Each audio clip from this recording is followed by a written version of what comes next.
She would compensate for the injury, a doctor had assured her gently, because she was highly intelligent.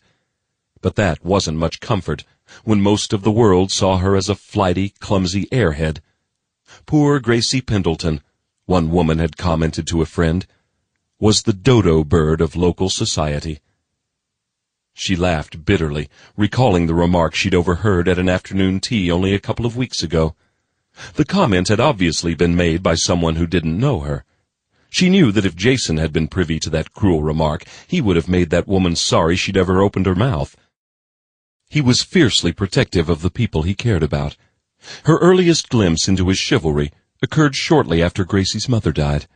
Her strangely ungrieving stepfather, Myron, had rushed into marriage to Beverly Barnes, a woman who had a young daughter in foster care. Jason had rescued Gloria Ann Barnes from a dangerous situation, taking a young Gracie along to comfort the other girl, who was 4 months younger. If it hadn't been for Jason's involvement, she and Gloria Ann probably wouldn't have bonded so effortlessly. Jason, she thought as she struggled to cut back the thick vines, was an enigma. She'd lived with him for 12 years, and she still felt as if she knew nothing about him. Myron Pendleton had died the year after Beverly Barnes, his third wife, passed away from a stroke. By then, Gracie and Glory were 16.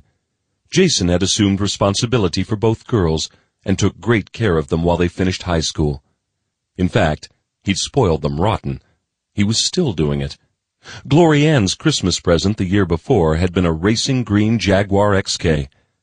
Gracie's had been a meteorite, a fabulously expensive one sold at public auction from an estate.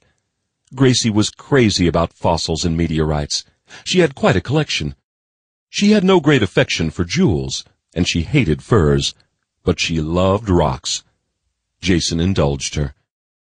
He even indulged her mania for Christmas decorations, which she started putting out even before Thanksgiving.